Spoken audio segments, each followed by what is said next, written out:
Allah Ta'ala akan hidangkan dengan rahmatnya, petunjuknya, pengampunannya, kasih sayangnya. Alhamdulillah. Jadi mudah-mudahan Allah Ta'ala menjaga, memberi taufik kepada kita, menjaga niat kita daripada niat yang tidak baik, yang menjadikan amalan kita ditolak, tidak diterima oleh Allah, walaupun pada zahirnya nampak amal akhirat. Alhamdulillah, diharapkan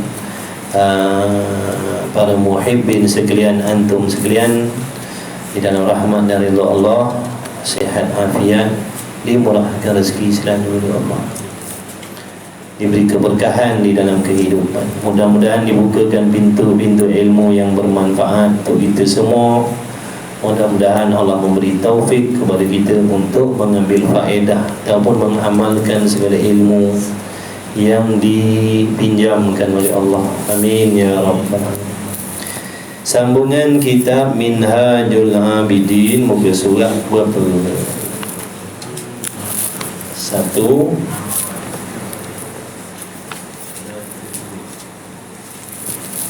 Pernah apa? Dan kedua.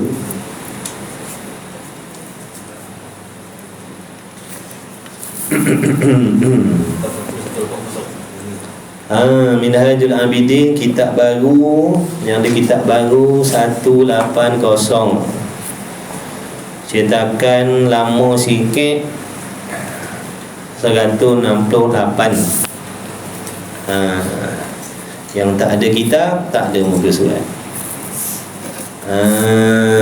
Gitu yang tak ada muka surat, tak payah carilah muka surat. Tak ada muka surat, tengok muka kita je. Yang ada kitab, tengok muka surat lah. 168 ataupun tadi berapa? 180. Allah. Jawi bang, Jawi. Boleh jadi ada kawan-kawan kita yang pakai Jawi. Saya dulu pakai Jawi juga. Lepas tu mata dah gabung. Mata dah gabung, tak apa nak nampak dah.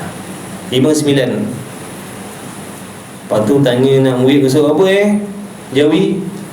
Dia pandang dia, dia pandang dia, dia pandang dia, dia pandang dia. Tak ada kitab Jawi. Mata kita bertukar pada rumah. Kurang sikit, kurang keaslian dia tu kitab Jawi. Kadang-kadang kitab Jawi ni ada cetakan yang kurang baik. Tulisan ni betul-betul pun satu masalah lah. Baca tu putus. Benarnya saya tak pandai baca Jawi. Tu yang sebenarnya. Baik, Allahumma salli ala kulli halin. Siapa pun yang Allah jemput duduk dalam majlis ilmu, berkitab, tak ada kitab, mereka insan pilihan Allah. Mereka yang orang-orang yang mendapat perhatian yang khusus, istimewa daripada Allah Subhanahu wa ta'ala. Sejahat apa pun dia, semaksiat apa pun dia, bila Allah pilih dia duduk dalam majlis ilmu, itu tanda-tanda Allah nak jadikan dia hamba yang diterima oleh Allah Subhanahu wa ta'ala. Maka bergembiralah dengan pilihan Allah. Mudah-mudahan nikmat ini dikekalkan. Kalau kita tak berasa gembira dipilih oleh Allah, nanti lain kali Allah tak pilih kita lah. Kalau kita tak rasa bertuah Allah pilih duduk dalam majlis ilmu, maknanya kita tak hargai pilihan Allah. Sedangkan Allah ambil kita yang sedang leka, lupa, lalai, sibuk bimbangan dunia, Allah ambil letakkan dalam majlis ilmu. Allah nak bagi petunjuk, nak bagi hidayah, nak bagi keampunan, nak bagi keredaan, nak bagi pedoman untuk kita selamat balik akhirat. Tiba-tiba kita tak rasa bertuah Allah pilih. Lain kali Allah tak pilih dah kita, sebab kita tak hargai. Kita tak rasa seronok Allah pilih kita. Kita tak rasa bertuah. Tak sama macam kita dipilih mendapat benda-benda dunia. Bila kita dapat benda-benda dunia, kita bukan main seronok lagi, gembira, bertuah, tidur tersenyum, tidur tersenyum. Tapi bila Allah pilih kita dengan diberikan perkara yang mulia-mulia sisi Allah, kita rasa biasa.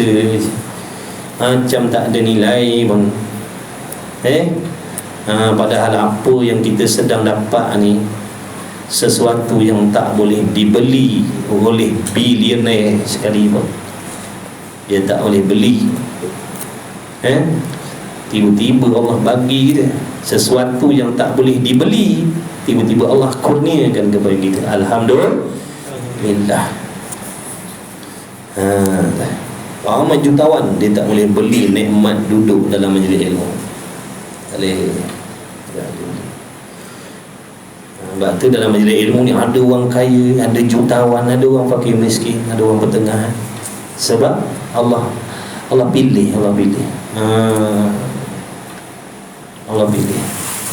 Qala al-muallif rahimahullah ta'ala wa nafa'ana wa iyyakum bi ulumihi wa bi ulumi masyayikhina fid darain amin ya rabbal alamin. Dulu sabda Nabi sallallahu alaihi wasallam, la tumitul qalba bi kahratil ta'ami wasyarabi fa innal qalba kazzar'i yamutu idza kadura alaihi al-ma'. Kenapa kita ni disuruh mengawal pemakanan? Meskipun halal, jangan lebih-lebih. Meskipun halal, jangan lebih-lebih. Meskipun halal, jangan lebih-lebih. Kerana berlebih-lebih dengan makanan yang halal itu boleh menarik kepada kebinasaan. Kebinasaan kadang-kadang melibatkan kebinasaan dunia, jadi penyakit macam-macam. Tak apa lagi kalau setakat penyakit dunia itu tak apa lagi lah. Yang bahayanya menjadikan ataupun menjadi asbab kita ni mendapat kebinasaan akhirat. Itu yang lebih bahaya lagi. Mana lebih bahaya kebinasaan dunia dan kebinasaan akhirat? Lebih bahaya kebinasaan akhirat. Maknanya kita atas dunia ni pun tak nak kebinasaan. Sebab kita lemah, kita tak kuat nak hadap, tak kuat nak tangguh. Walaupun kebinasaan dunia, lebih-lebih lagi kebinasaan akhirat yang sangat dahsyat, tak tergambar susahnya, azabnya, sakitnya, pedihnya. Lebih-lebih lagi lah. Jadi di antara, kata Al-Imam Al-Ghazali rahimahullahu ta'ala, di antara penyebab seseorang hamba Allah itu tertarik kepada kebinasaan, ada dunia atau akhirat, berlebih-lebih dengan memakan makanan yang halal. Tak binasa pun, tak ada apa kebinasaan pun, okey je kita rasakan. Sebab tu bila mata hati kita buta tentang akhirat, kita takkan nampak kebinasaan akhirat. Bila mata hati hamba tadi buta, dia takkan nampak kebinasaan akhirat. Kerana nak melihat kebinasaan akhirat ataupun kenikmatan akhirat tu perlukan mata hati yang tajam, mata hati yang celik, mata hati yang terang. Kalau mata hati kita buta, gelap, rabun, memang takkan nampak yang nama kenikmatan akhirat atau kecelakaan akhirat. Sebab itu apabila disebutkan tentang perkara yang mulia-mulia, yang hebat-hebat di hari kiamat, kita tak ada rasa terpanggil nak ambil, nak buat, nak dapatkan. Bila sebut tentang kecelakaan akhirat, kita tak rasa terpanggil nak menjauhkan atau menyelamatkan diri. Tapi bila sebut tentang kebinasaan dunia, ramai orang boleh tengok. Tu contoh peperangan tu. Semua nak lari, betul? Semua tak mahu. Kalau boleh semua tak nak, semua nak lari. Sebab nampak dengan mata kita. Semua pakat nak lari, nak jauhkan diri, nak selamatkan diri. Kemiskinan contohnya, ramai orang nak lari dari kemiskinan. Bila disebut tentang kemuliaan dunia, pakat-pakat cari, pakat datang berbondong-bondong, pakat berebut-rebut. Kenapa tu? Matanya nampak. Mata nampaklah kemuliaan dunia tu. Jadi bila mata kita nampak kemuliaan dunia, kelebihan dunia, kita rasa terpanggil lah nak pergi, terpanggil lah nak ambil, terpanggil lah nak rebut kan. Di akhirat pun sama macam tu. Cuma nak memandang kepada akhirat ni perlukan mata hati yang celik, yang terang, yang tajam. Itu sebab Allah jadikan hati kita ni ada penglihatan hati, mata hati. Sama je. Cuma mata hati untuk memandang akhirat, mata kepala ni untuk memandang dunia. Baik, jadi di antara kebinasaan orang yang ada mata hati ni, dia akan nampak lah, dia akan nampak dengan banyak makan ni boleh menyebabkan dia jadi kebinasaan. Ada kebinasaan, dia akan mendapat kebinasaan. Kebinasaan mana? Kebinasaan akhirat. Dan kadang-kadang kebinasaan dunia pun dapat. Makan macam-macam, makan banyak-banyak, habis jatuh sakit gini, sakit gitu, itu kebinasaan dunia. Bukan tu saja yang lebih membimbangkan, kebinasaan akhirat tu, yakni orang yang mengerjakan ibadat. Bagi orang yang banyak ibadat dengan banyak makan benda halal ni menjadi kebinasaan bagi diri dia, dan bala bagi ijtihad. Orang yang ijtihad, orang bersungguh-sungguh, merupakan satu bala apabila makan banyak ni walaupun halal, merupakan satu bala bagi mereka. Maka bahasanya aku ta'ammul, kata Al-Imam Al-Ghazali, aku tilik, aku berhati, aku renung, aku kaji sehaluh-haluhnya, aku pandang sehaluh-haluhnya, maka aku dapat padanya, pada makan banyak, makan berlebih-lebihan dengan makanan yang halal ni, 10 kebinasaan.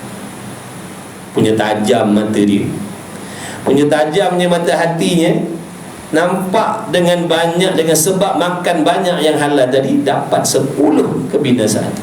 Kita tak nampak apa pun kebinasaan. Kita nampak sedap lah, makan banyak sedap lah, tu yang kita nampak ada pun kebinasaan tak ada apa. Okey je, seronok aja. Tengok, nampak tak tu mata hati alim ulama, mata hati orang soleh, mata hati ahlillah, ahli ibadah, ahli akhirat, mata hatinya tajam mata hati, macam mikroskop tajam. Dia boleh scan, kita tak nampak, dia boleh nampak. Kita tak nampak pun, tapi dia nampak kebinasaan. Maka mereka yang dah nampak ni, tolong bagi tahu kita yang buta ni. Patut kita terima kasih lah, dah tolong tunjukkan. Dah lah kita buta, patut ada orang tolong tunjukkan, bagi tahu jangan lalu situ, bahaya tu, nanti jatuh gaung nanti. Kita terima kasih pun tidak. Belakang kita buat dulu apa tu, tu dah lah buta, sombong pula dah. Terjun lah jawab. Dah lah buta. Orang nak bagi petunjuk, palingkan muka pula. Memang dah lah buta, sombong. Buta, lepas tu sombong pula. Lepas tu ucaplah terima kasih, Tuan tolong tunjukkan. Mujud, Tuan tolong tunjukkan. Kalau tak, saya terjun dalam gaung tu. Ni jadi Al-Imam Al-Ghazali rahimahullah ta'ala, tolong tunjukkan kita yang mata hati buta rabun ni. 10 kebinasaan, kata dia, kalau makan banyak walaupun halal. Apatah lagi kalau makan banyak yang haram, lebih dahsyatlah kecelakaan. Banyak makan haram, banyak makan haram, lagilah banyak makan syubhat, banyak makan haram, lagilah bersegera kebinasaan. Pertama, dulu katanya musannif bahawanya di dalam membanyakkan memakan itu mengeraskan hati. Hati jadi keras, hati kita ni jadi keras, hati kita jadi mampat, jadi keras. Jadi bila hatinya padat, padu, keras, payah nak menyerap masuk cahaya-cahaya suluhan Allah, tak sampai ke dalam hati. Ilmu ni nur. Ilmu ni nur, cahaya, nur, cahaya suluhan daripada Allah.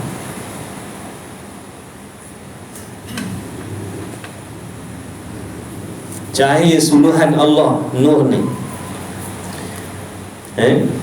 Ada adatnya orang yang mata hati ataupun orang yang hatinya keras, takkan masuk cahaya tadi dalam hati.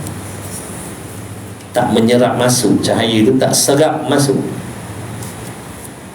Sebab itu bila dengar nasihat, kita yang hati keras ni tak dapat ambil apa pun manfaat. Padahal orang yang nasihat tu, nasihat daripada Quran, nasihat daripada hadis, kemudian yang menyampaikan tu pula orang soleh, orang alim.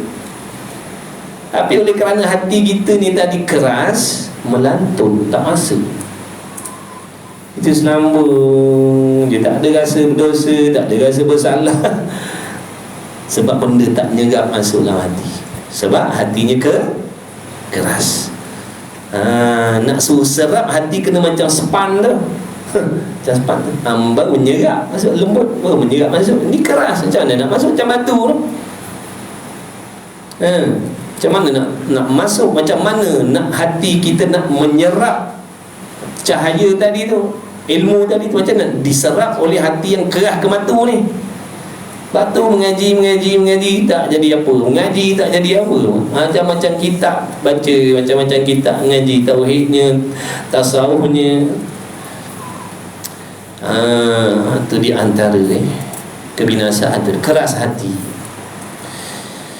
Kenapa bila dah keras hati tak dapat hidayah? Kalau dapat pun tak masuk. Jadi tak boleh nak beramal lah, tak boleh ambil kegunaan lah. Walaupun nasihat-nasihat yang baik, teguran yang baik, kita tak akan dapat ambil faedah. Tak akan dapat. Kalau yang mulut jahat, dia akan mulut jahat lah sampai bila-bila. Kalau yang suka berdengki, dia akan suka berdengki. Kalau dia yang berdendam, akan berdendam. Kalau yang suka cari skondeng rahsia orang, dia akan suka cari skondeng rahsia. Dia akan kekal dengan tabiat yang tak baik tadi. Sebab apa? Dia tak dapat menyerap, hatinya tak boleh nak menyerapkan nasihat-nasihat agama tadi, tak sampai dalam hati.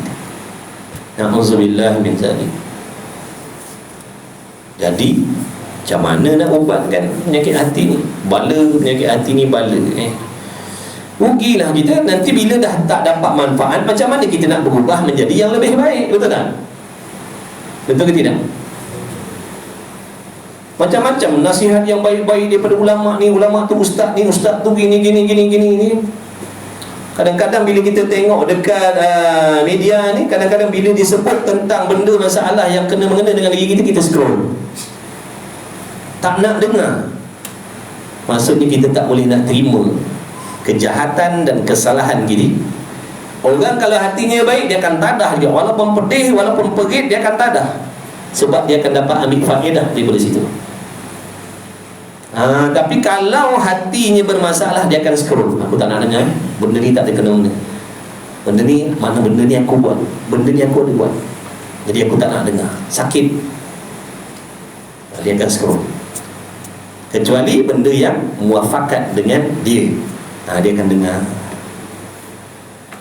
Contohnya nasihat dalam tu tentang kejahatan orang, dia akan dengar. Tengok dia dengar ni. Tu sebab cerita tentang kejahatan orang. Tapi bila swipe, Tok Guru ni pula sebut pula pasal korek rahsia orang. Kita scroll cepat-cepat. Nampak pula kalau dia jadi tulis kat konten tu dia dah tulis siap-siap kat depan tu, kecelakaan mencari rahsia orang. Cepat kita scroll. Sebab apa? Benda tu kita buat, tak nak dengar. Na'udzubillah. Tapi kalau hatinya baik, dia akan tadah dengar. Sebab dia sedang nak baiki hati dia. Dia akan dengar. Sebab di situ ada faedah, manfaat. Tapi kalau hati yang kerah, dia tak akan dapat ambil. Begitu ni. Jadi lama-lama tak adalah ibadat kita. Macam mana kita nak ambil manfaat daripada ilmu tadi? Sebab kita tak dapat ambil manfaat. Macam mana nak ambil manfaat daripada ilmu tadi? Tak dapat guna, tak dapat amalkan. Sebab dia melantun, tak serap. Jadi rugilah akhirat kita besok. Akhirat kita besok rugilah sebab tak ada kebajikan. Nak ada kebajikan macam mana kita tak beramal? Nak ada kebajikan macam mana kita masih mengekalkan membuat benda-benda yang merosakkan amalan kita? Begitu.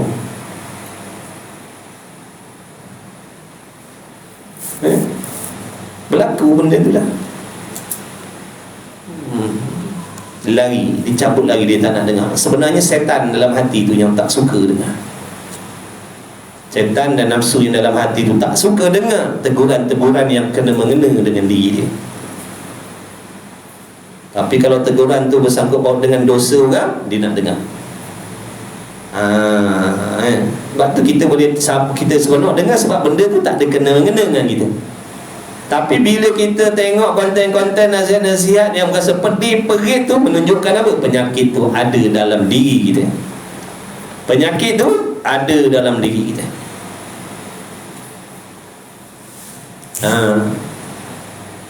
Jadi jangan. Sebab tu dalam Islam dia larang. Bila Allah larang tu makna menunjukkan Allah nak jaga kita. Tapi kita ni jenis kerah hati, jenis kerah kepala. Yang Allah kata jangan tu kita nak buat. Makin dijangan makin dijangan, makin tu lah yang kita nak buat. Jangan cari rahsia orang. Kalau Allah dah tutup tu syukur, alhamdulillah. Kita tak puas hati, mesti nak tahu apa dia buat. Mesti nak tahu. Padahal sikap macam tu sikap tak elok. Tahu tak sikap tak elok? Sikap dan akhlak macam tu tak elok. Nak ambil tahu tentang hal orang. Kot hati kita baik, tak apa. Hati kita tak baik, Allah kata jangan. Yang Allah tutup tu tak payahlah kau nak usaha selak cari. Dengar baik-baik. Dengar baik-baik.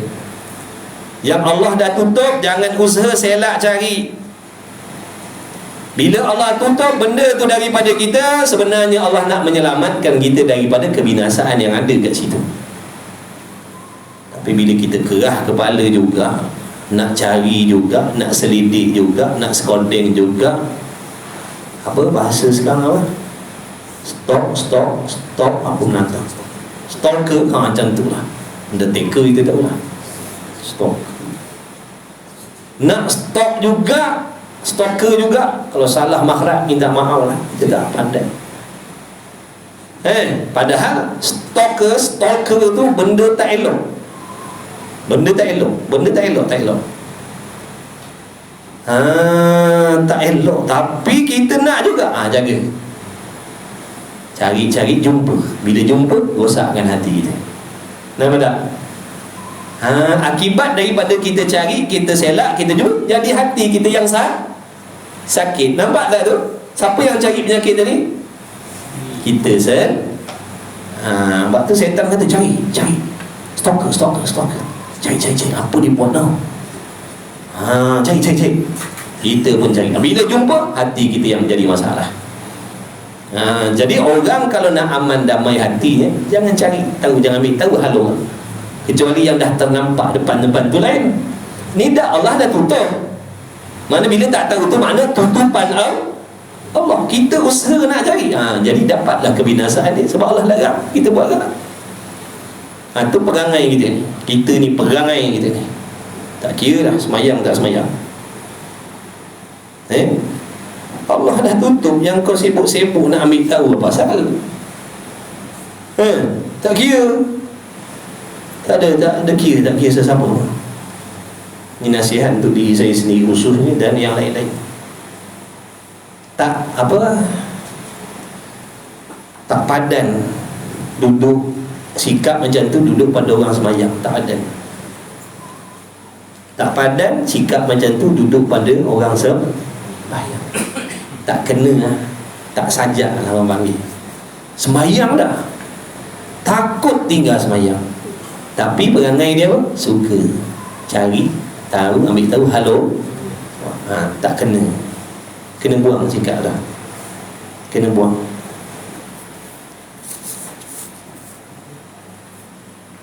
Kita cari penyakit. Bila Allah larang, kita nak buat juga. Jadi dapatlah penyakit.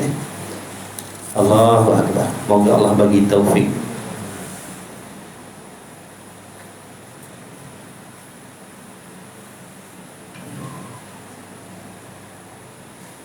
Allah. Kemudian atau pertama kerah hati dan menghilangkan akan cahayanya hati. Hati jadi gelap. Hati jadi gelap, malam, suram. Seronok tak bila duduk dalam gelap? Tenang tak duduk dalam gelap? Tenang. Asal kecoh tu bila pihak ya Zionis memutuskan bekalan elektrik, tak selesa, susah. Kalau gelap sekejap tak apa, nak tidur gelap tak apa. Tapi kalau gelap pagi, petang, siang, malam, sepanjang hari, sepanjang bulan, seronok. Keluh kesah kita, betul? Begitulah keadaan orang yang hatinya gelap. Begitulah keadaan orang hati yang gelap. Dia keluh kesah walaupun rumahnya penuh dengan lampu, walaupun duduk di siang hari di bawah suluhan matahari, tapi dia tetap keluh kesah. Sebab hatinya gelap. Hatinya gelap.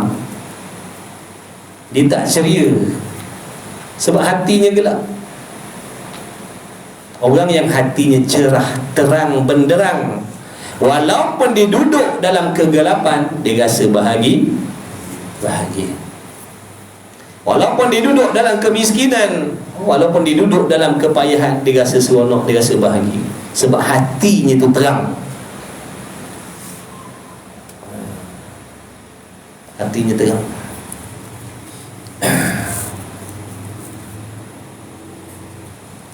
Dengar baik-baik. Dengar baik-baik. Sebab kita ngaji ni nak cari salah kita ni. Tujuan mengaji ni bukan nak cari salah siano, nak cari salah kita. Mudah-mudahan Allah tunjukkan salah kita tu dan bagi taufik supaya kita tinggalkan salah kita tu, jahat kita tu, keburukan kita tu. Allahumma arinal batilan batila warzuqna ijtinabah. Ya Allah, tunjukkan kepada kami benda batil, benda jahat, benda buruk, benda tak elok. Tunjukkan ya Allah, dan bagi pertolongan untuk kami tinggalkan. Sebab kalau kau tutup, kami tak nampak walaupun benda tu buruk di sisi kau. Bila Allah tutup, kita tak nampak benda tu jahat, tak nampak benda tu buruk, padahal kita buat selalu. Sebab Allah tutup hati kita. Sebab tu kena minta tolongan Allah. Yang kita boleh membezakan baik buruk tu sebab Allah yang bukakan. Macam orang bakhil, dia rasa sifat bakhil tu baik. Sifat bakhil, dia rasa bakhil tu bagus untuk dia. Sebab Allah tak bukakan kecelaan bakhil. Kan Allah Ta'ala kata jangan kamu menyangka bahawasanya sikap bakhil kamu tu menguntungkan kamu. Sikap bakhil itu kebaikan untuk kamu. Jangan kamu sangka begitu, kata Allah. Bahkan itulah benda yang akan membinasakan kamu, merugikan kamu. Sebab tu kita ni kena minta hidayah, petunjuk supaya Allah tunjuk, bukakan. Yang jahat tu biar Allah nampak jahat kita ni, salah kita. Biar kita nampak, oh salah rupa perbuatan aku macam ni, salah rupanya. Kalau kita tak nampak salah, kita akan rasa seronok. Kita akan rasa kita dah baik lah. Kita akan rasa kita dah baik lah. Dah mengaji, pagi petang siang malam mengaji, dah tutup aurat, semayang, qiyamul lail, aku dah baik dah. Rupa-rupanya banyak lagi kejahatan kita yang Allah tutup daripada mata hati kita. Sebab tu kita tak nampak kecelaan yang ada dalam diri kita. Kita perasan macam dah bersih, dah tinggalkan. Sebab tu kita sibuk nak cari dosa orang. Sebab kita tak ternampak kesalahan dan kekotoran yang ada pada diri kita sendiri. Na'udzubillah. Jadi kita mengaji waktu tadi, saya pesan mula-mula jaga niat kita belajar. Betulkan niat kita. Betulkan niat kita. Sebab kita akan dapat apa yang kita niatkan. betulkan. Minta mudah-mudahan Allah tunjukkan salah kita, silap kita, jahat kita, maksiat kita, supaya dapat kita baiki cepat-cepat sebelum Allah ambil nyawa kita. Amin ya Rabb. Amin ya Rabbal Alamin. Jadi itulah di antara penyebabnya tadi, makan banyak tadi. Boleh menggelapkan gelap hati. Bila gelap hati tak ada suluhan, meraba-raba, kucar-kacir, resah gelisah, tak tentu pasal, tak tenang. Tapi duduk bawah cahaya, tapi tak tenang. Sebab tu hakikat kebahagiaan, ketenangan itu duduknya pada hati yang baik, hati yang bersih.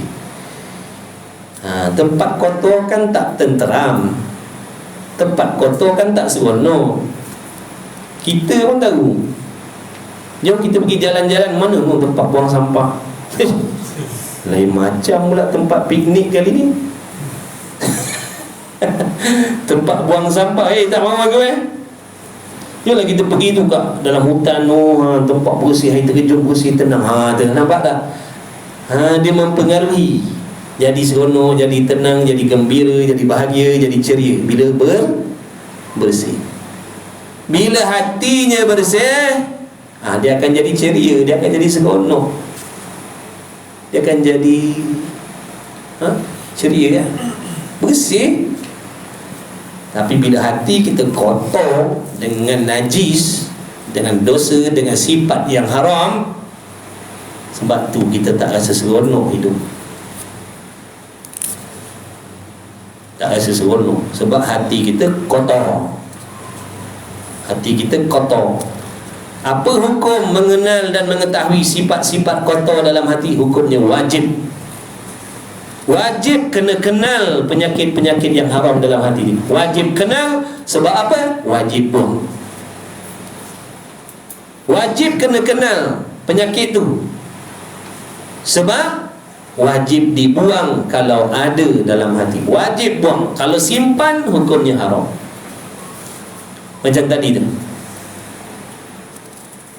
penyakit dendam contohnya, haram tu. Penyakit dendam tu haram simpan dalam hati. Wajib buang.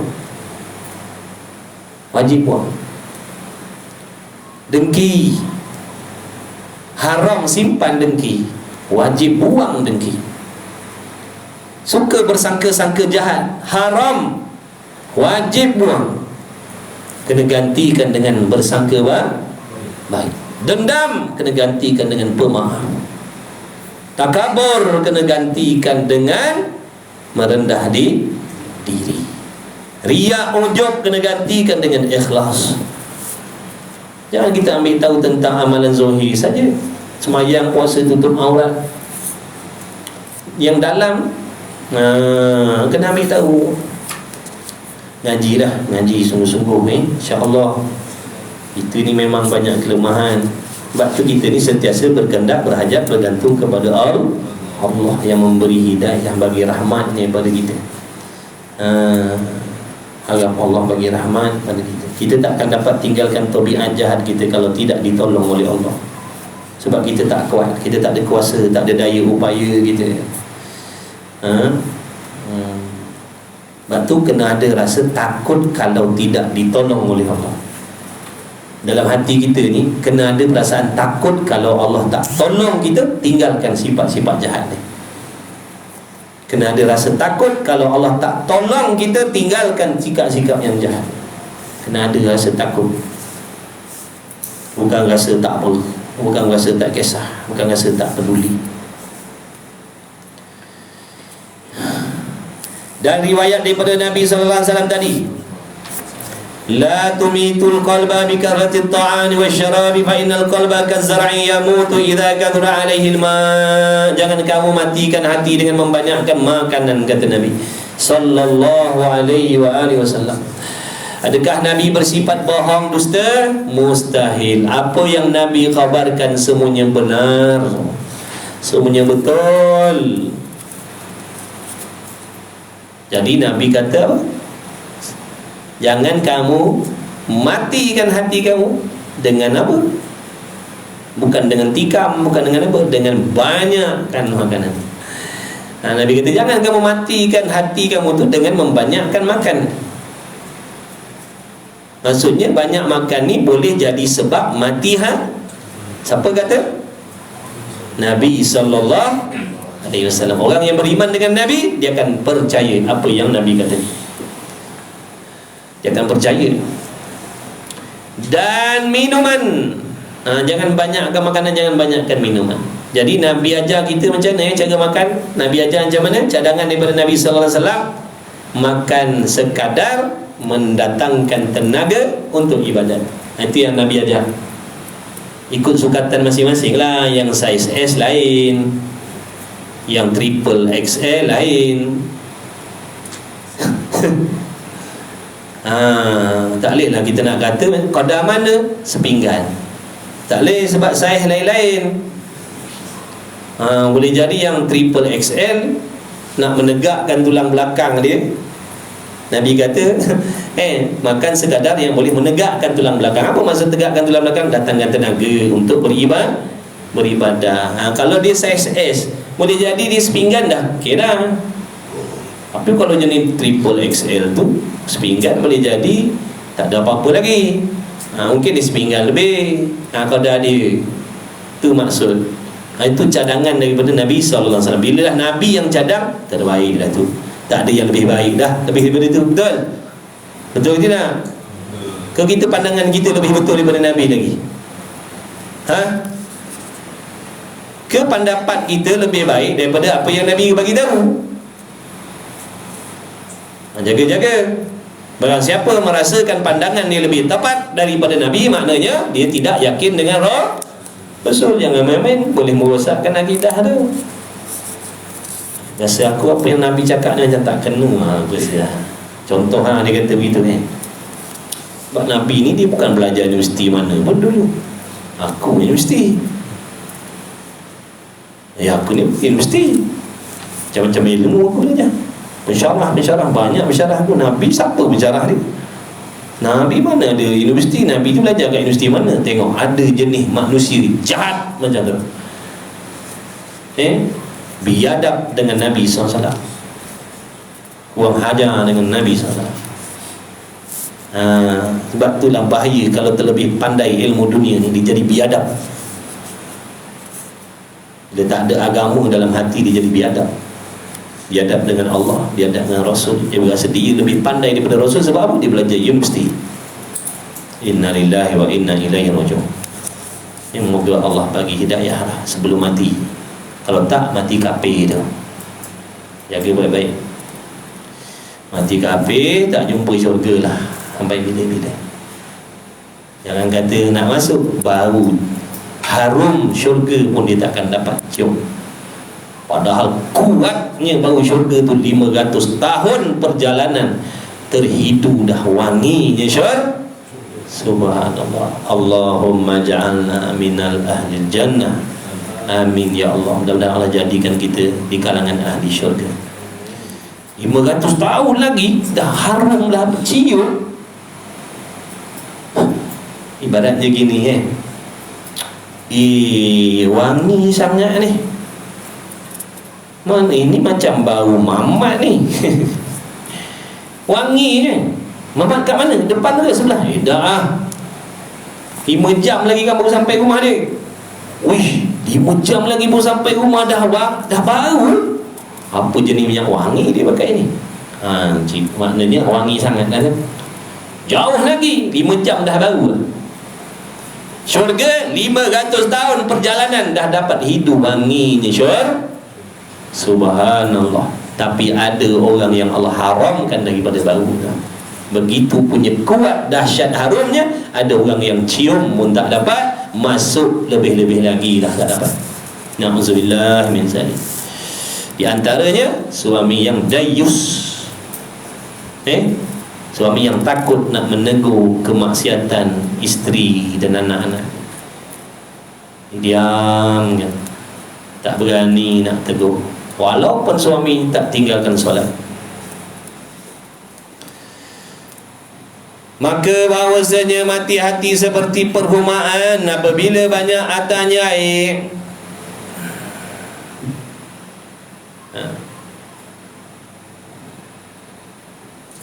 Sebab hati ni macam tanaman, kata Nabi. Kalau banyak air sangat dia mati. Dia kena sedang-sedang. Dan sebenarnya telah diserupakan demikian itu setengah orang salihin dengan ma'idah seperti periuk di bawah hati menggelegak dan wapnya terangkat kepadanya, maka banyak wapnya itu mengeruhkan dia di hati dan mengkerahkan di hati. Perut tu ibaratnya macam periuk, hati ni duduk atas. Bila periuk tadi menggelegakkan air, wapnya naik atas, makin lama hati yang di atas tadi makin kerah lah. Jadi kerah. Bila dah masak jadi masak. Yang kedua bahawanya di dalam membanyakkan makan itu fitnah bagi segala anggota. Sebab itu diberi amaran, maksudnya diberi amaran jangan makan banyak-banyak. Kenapa? Kerana dengan makan banyak tadi boleh mendatangkan fitnah pada cobaan, ujian pada anggota dan membangkitkan dia di anggota bagi yang berlebih dan binasaan. Maknanya dengan banyak makan tadi boleh menggalakkan anggota kita ni membuat aktiviti-aktiviti yang tak ada sangkut paut dengan ibadat. Boleh faham tak tu? Dengan banyak makan dia akan menggalakkan anggota kita ni buat aktiviti yang tak ada sangkut paut dengan ibadat. Bukan menggalakkan sembahyang. Tak, dia jadi menggalakkan benda yang tak ada sangkut paut dengan ibadat. Boleh berjoging 7 pusingan taman 7 pusingan. Surau depan tangga dia, tak lepas. Tadi 7 pusingan taman tu, bukan kecil. 1 pusingan tu 1 kilo. Tasik 1 pusingan 1 kilo. Dia 7 pusingan. Nampak? Maknanya kalau benda-benda macam tu dia jadi semangat, dia jadi kuat. Tapi bila sebut ibadat, long lay habis. Long lay lambat habis jadi. Itu fitnah dia. Dia tak semangat. Dalam bab ibadat, dalam bab akhirat dia jadi lemah, lesu, long lay. Tapi kalau dalam bab yang tak ada kena-mengena dengan ibadat, semangat dia, tenaga dia. Besi 200 kilo dia junjung selambut.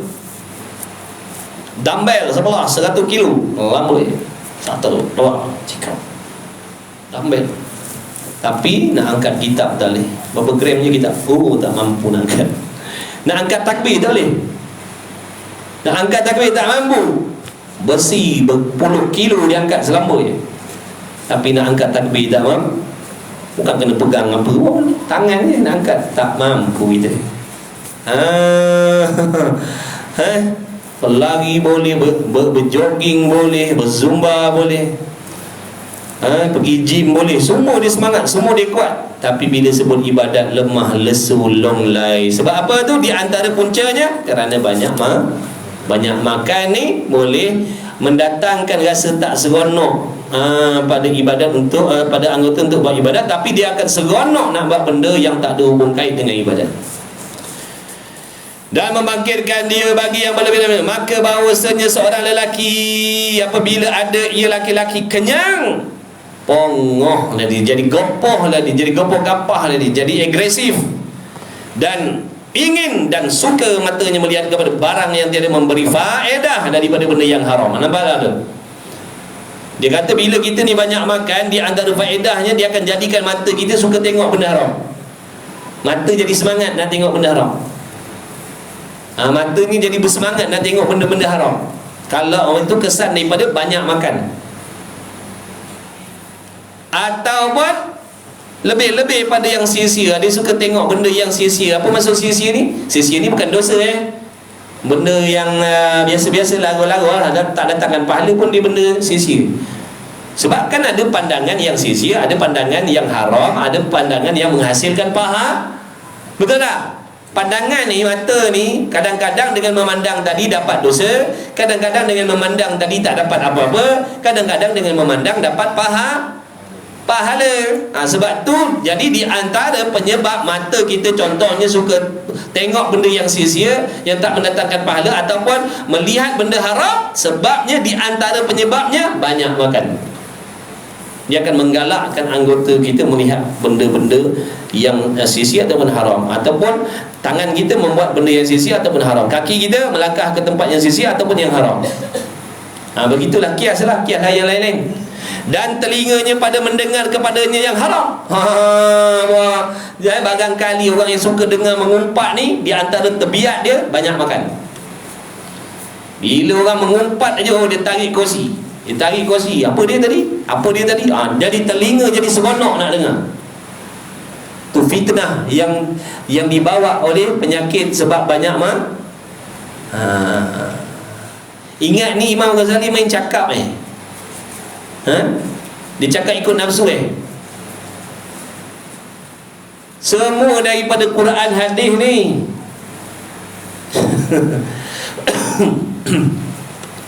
Semua daripada Quran hadis dia ambil, dia bubuh dalam kitab ni. Bukan dia bercakap, dikarangkan kitab ni dengan nafsu dia. Ini ilmu-ilmu yang Allah bagi kepada dia, ilmu hikmah yang Allah bagi kepada dia.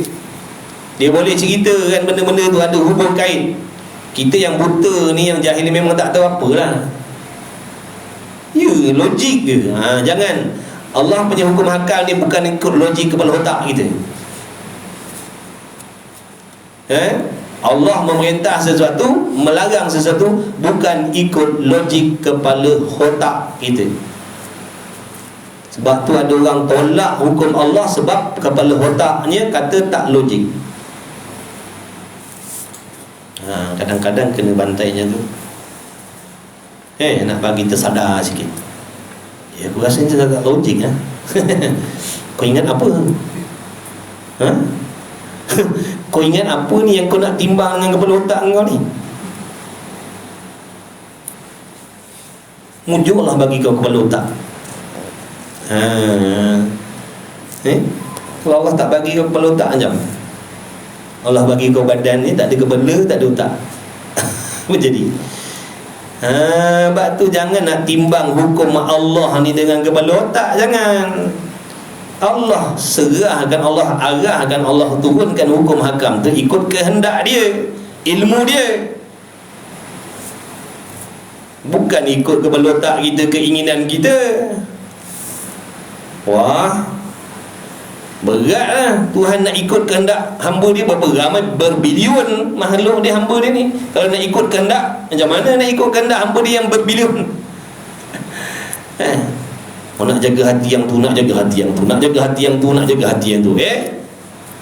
Sebab tu kau suka, kau tak suka, kau terima besok. Ini kehendak aku, ini perintah aku. Aku Tuhan. Ana Allah. Aku Allah. Kata Allah, aku ni Tuhan. Sebab tu wajib kau menyembah aku. Sebab aku ni Tuhan kau, aku ni pencipta kau, aku ni pemilik kau. Apa yang ada pada diri kau, zahir dan batin, apa yang kau dapat selama kau hidup, semua tu daripada aku. Sebab tu kau kena terima kasih, kau kena taat, kau kena syukur. Jangan banyak sembang, jangan banyak komplain, jangan lawan.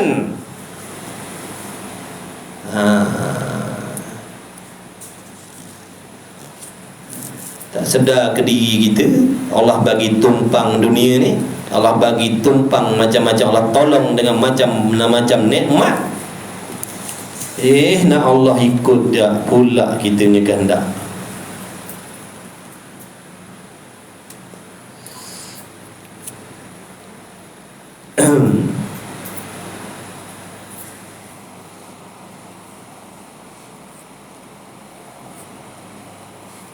Kemudian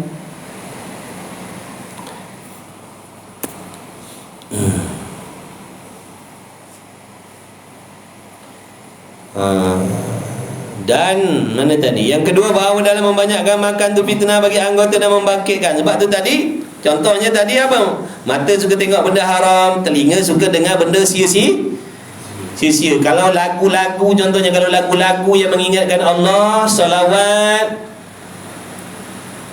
tak mau.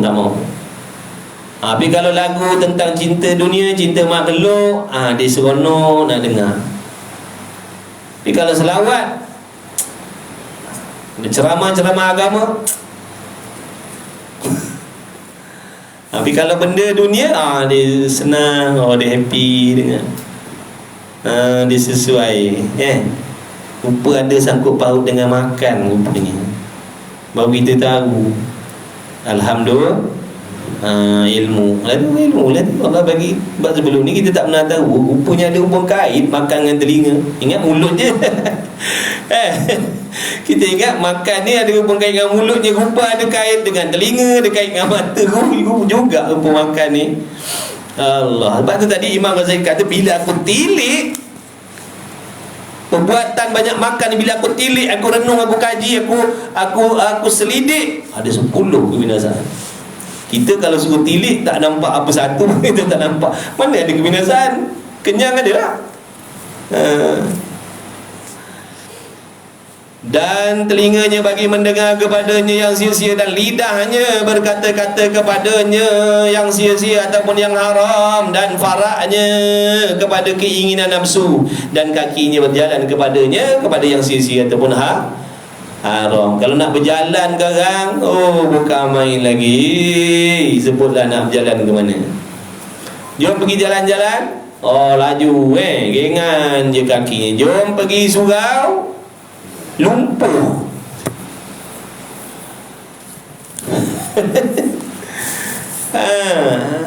Jom pergi jalan, jom pergi pantai, jom pergi pasar malam, jom pergi shopping, jom pergi makan-makan, jom pergi melancong, ligat gengan kaki ni. Jom pergi surau, lumpuh habis, stroke terus. Jadi stroke. Jadi stroke kaki. Kaki jadi stroke, kaki jadi lumpuh. Bila ajak ke masjid, jom pergi kuliah, jom pergi dengan ceramah, jom jadi lumpuh kaki dia. Inna lillahi wa inna ilaihi raji'un. Sebab di antara sebab, banyak sebab lain, ni di antara banyak makan. Anggota tak berahi nak buat taat, bahkan dia berahi semangat nak buat benda yang haram ataupun yang sia-sia.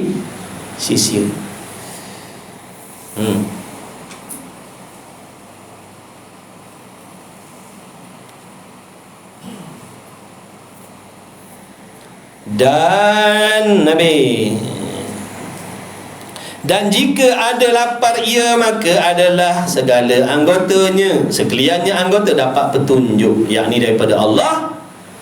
Tapi kalau dia makan, kalau dia suka berlapar dengan makna berpuasa, maka adalah segala anggotanya sekaliannya dapat petunjuk daripada Allah. Macam mana cara Allah Ta'ala bagi petunjuk pada dia, pada anggota? Tiada ingin kepada suatu daripada ini. Mana ini yang dah tersebut tadi lah, benda sia-sia ataupun haram tadi. Mana anggotanya tak jadi, tak ingin. Tahu tak ingin? Bukan nak, tak nak, tak ingin. Dia tak ingin. Jadi bila tak ingin, dia tak ada nak berlawan lah. Kita ni ada ingin, tapi berlawan lah, tak mau sebab ada keinginan. Ni tak ada keinginan, jadi tak fikir lah benda tu. Faham tak tu? Beza tu Beza. Macam makna zuhud lah. Zuhud yang sebenar-benar tak ada ingin. Tak ingin. Kita ni kadang-kadang ada ingin, cuma tahan. Nak megah-megah, nak mewah-mewah begini. Ada keinginan tu tapi tahan, tak nak. Nanti aku jadi leka, nanti aku jadi begini. Tahan. Mana keinginan masih ada. Tu bukan zuhud. Itu muqaddimah, pintu nak ke zuhud baru. Yang kata zuhud sebenar-benar tak ingin. Tak ada ingin. Tak terlintas dalam hatinya langsung. Subhanallah. Kita ni macam-macam keinginan. Nak kereta mewah, nak rumah mewah, nak harta mewah, macam-macam keinginan ada. Cuma tahan je. Tahan aja. Tak ada zuhud. Orang-orang tu Tak ingin. Kau ceritalah pasal rumah mewah, pasal kereta mewah, pasal duit banyak, dia tak ingin. Dia tak ada rasa tertarik pun. Kau ceritalah sampai tepuk-tepuk meja cerita, dia tak peduli. Dia pun tak kisah.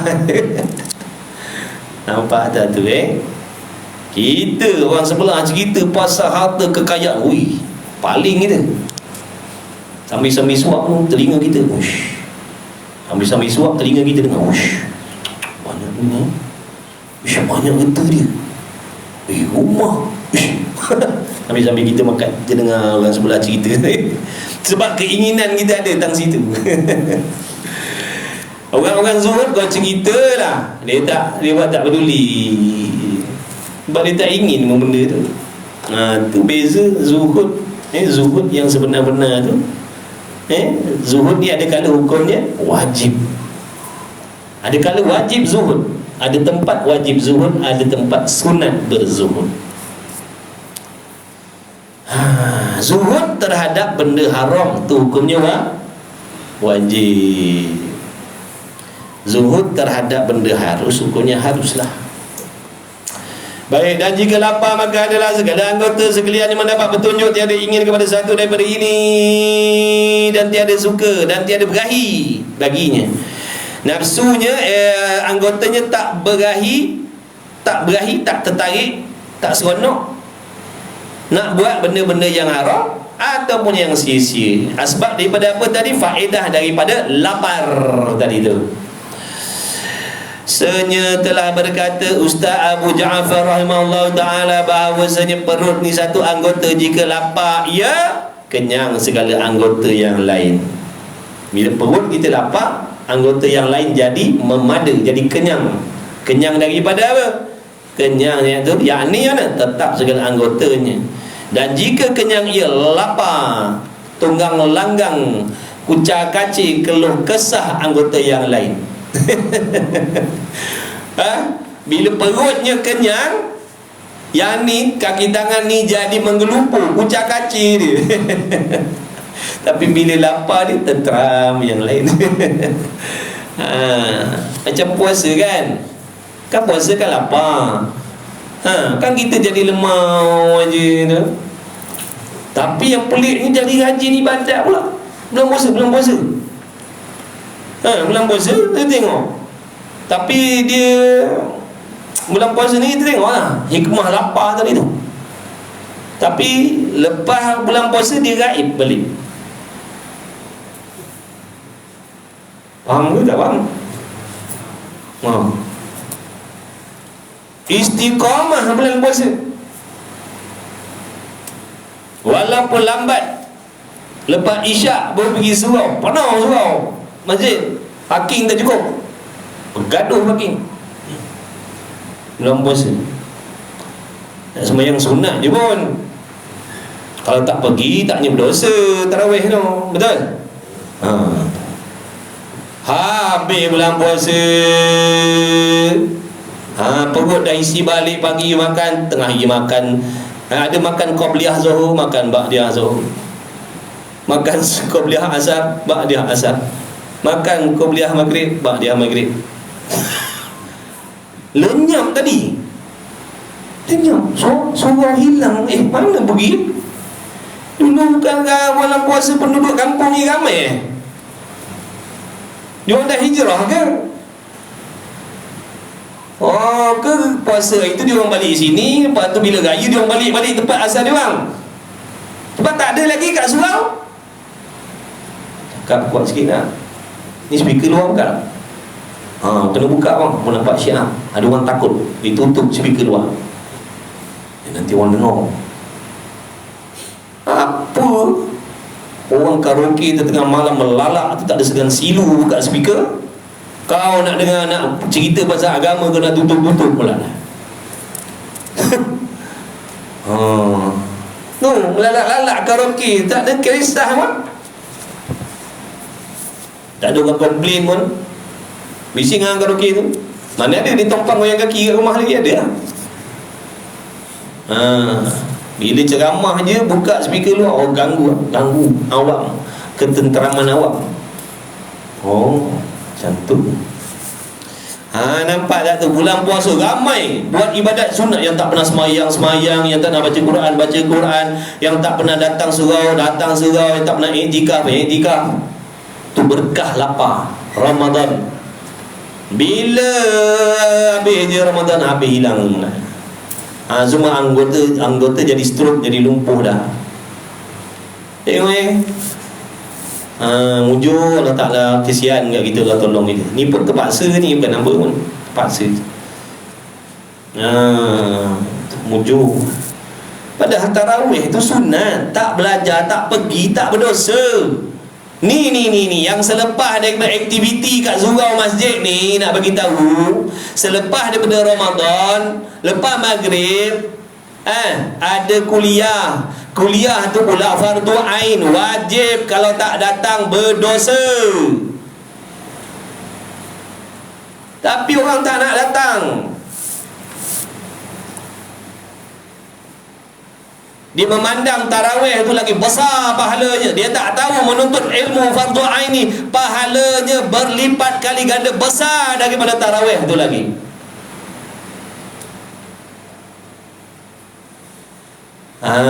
Nampak tak tu permainan dia? Kita kena tipu. Padahal bulan Ramadan balik rumah lagi lambat daripada hari biasa, bulan biasa. Betul? Hari biasa kalau bukan tarawih, kuliah lepas maghrib sampai isyak. Betul? Tu pun lebih seminit, lebih 2 saat, Bilal dah jeling. Dan tazwat, Ustaz masih lebih tak? Tak juga. Cukup 1 jam, 1 jam, mana boleh lebih? Hantar surat, Ustaz masih lebih 5 saat dia baru balik cepat. Sebelum pukul 9 kita dah sampai rumah. Hari biasa. Tapi bulan Ramadan datang surau masjid lepas isyak. Betul tak? Tarawih mula pukul berapa? Katalah isyak pukul 8.30. Tarawih sekarang 8.45 baru mula. Pukul 9. Habis pukul 10.30. Habis pukul 9, 10.30 lah. Pun sanggup ramai datang. Sunat, bukan wajib.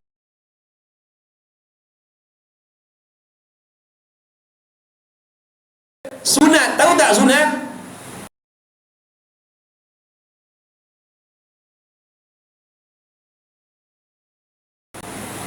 Buat dapat pahala, tak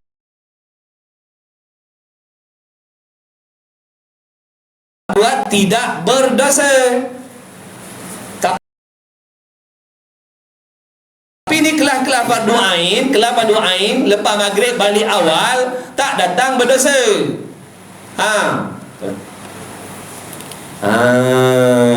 Begitu.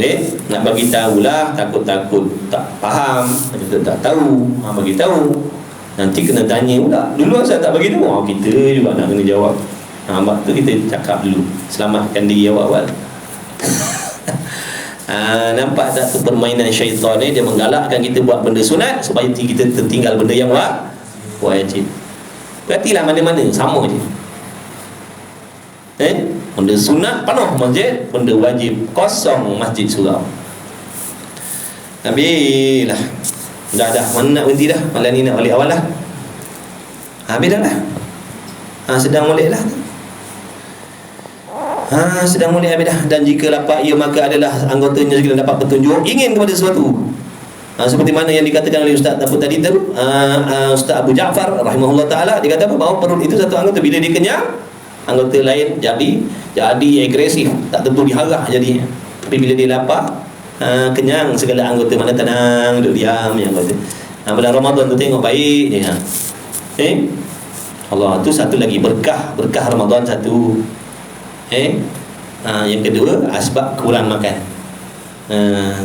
Wallahu a'lam. Mudah-mudahan Allah memberi manfaat, mudah-mudahan Allah memberi taufik kepada kita untuk berusaha memperbaiki diri kita, memperbaiki kelemahan dan kesalahan kita, zahir dan batin. Mudah-mudahan Allah bimbing kita zahir dan batin seperti mana Allah memberi bimbingan kepada kekasih-kekasih ini Mudah-mudahan Allah mengampunkan segala dosa-dosa kita semuanya.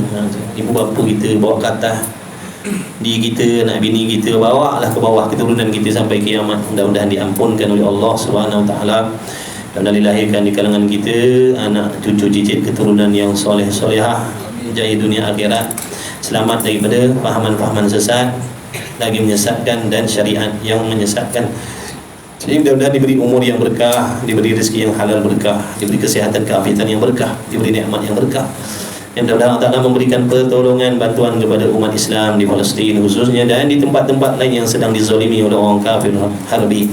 Dan Allah Ta'ala memberikan kejayaan, kemenangan kepada mereka dengan berkat Nabi kita Muhammad sallallahu alaihi wasallam. Cukuplah, nanti jumpa lagi dah insyaallah. Bismillahirrahmanirrahim. Alhamdulillahirabbil alamin wassalatu wassalamu ala rasulillah. Allahumma rabbana fa'na bima 'allamtana rabbana 'allimna alladhi yanfa'una rabbana faqih ahlana wa qurrati lana fi dinina wa ali qudri mutha wa dzakara. Wa sallallahu ala sayyidina Muhammad wa ala alihi wa sahbihi wa baraka wa salam. Alhamdulillah. Taqabbalallahu minni wa minna wa minkum taqabbal ya karim.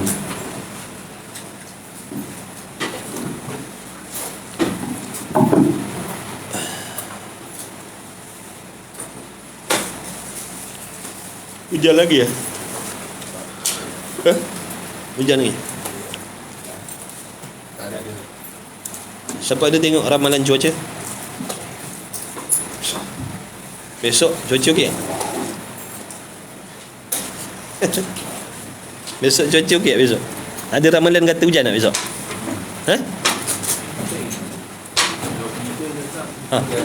Berita cakap apa?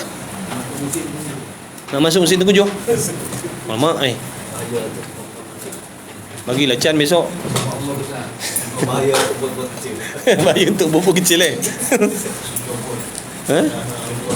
Masya Allah. Lagi dia nanya setuju abut. Ustaz, kalau ada housemate kita ada bangsa asing, bila buka online class saya selalu masuk bilik. Tak apa, tak ada masalah, dia orang boleh dengar. Boleh dengar. Orang bukan Islam boleh dengar majlis-majlis ilmu kita. Mudah-mudahan terbuka hatinya, biar mereka nampak keelokan, kebaikan akhlak dalam agama kita. Dalam Islam ni diajar apa? Islam ni ajar penganut ni apa benda. Supaya dia orang boleh tahulah. Tak berdosa, dia orang boleh dengar. Dia boleh tompang dengar. Tak ada masalah. Kalau dia senang lah, kalau tak ganggu dia lah. Kalau macam mengganggu, kita larilah masuk dalam bilik kita. Dah kita duduk serumah campur macam-macam. Ada yang Muslim, ada yang tak Muslim. Kalau jenis tak kisah, tak apalah. Kalau dia kata boleh tak aku nak tumpang dengar, boleh, silakan. Agama Islam ni bukan untuk orang Islam je, yang tak Islam pun boleh tumpang dengar. Wallahu a'lam. Jom kita makan lah. Lagi tak boleh makan banyak lah, baru lepas belajar tadi.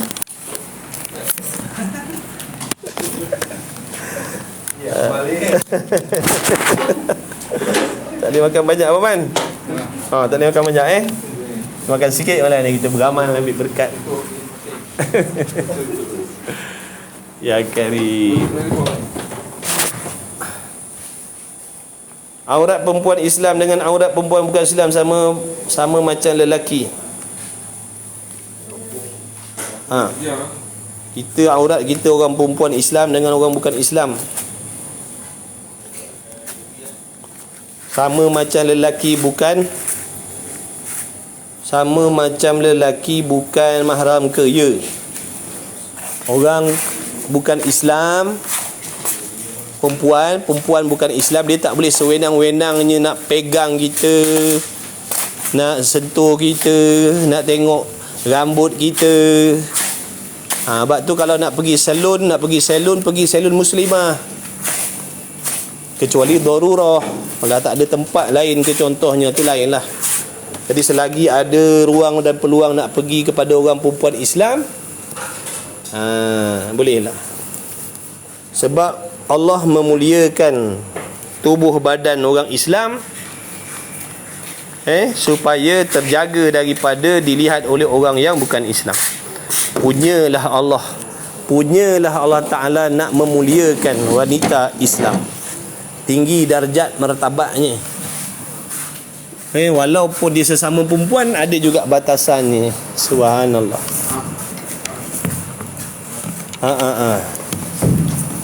Doktor pun samalah. Usahakan ikut kemampuan, kalau boleh kita jaga diri kita. Ada tempat yang boleh menjaga aurat kita. Kalau nak ikut perempuan, doktor perempuan yang bukan Islam dengan doktor perempuan yang Islam, utamakan doktor yang Islam perempuan. Tapi kalau dah tak ada, nak buat macam mana? Kalau nak ada, kena bayar ribu-ribu, kita tak mampu. Maka Allah mudahkanlah. Dah terkepit macam tu, nak buat macam mana? Dah terkepit macam tu, nak buat macam mana?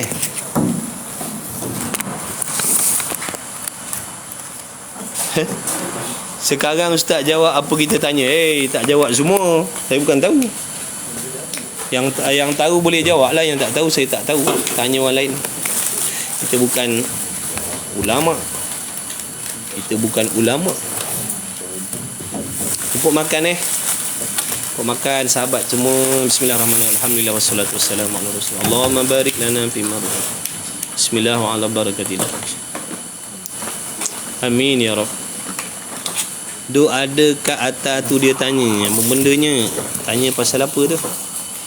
Kalau tanya boleh, jawapan tak tahu. Dah habis ke Abewi? Abewi baru masuk ke Abewi? Kita macam biasalah kelab pukul 9 lebih Abewi. 10 lebih dah habis dah Abewi biasa.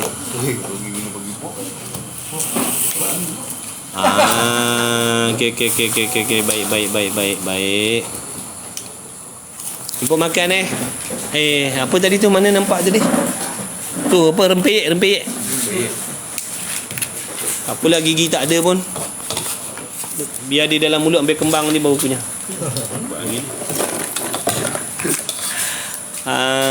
Rempeyek. Jemput. Rempeyek. Bismillahirrahmanirrahim.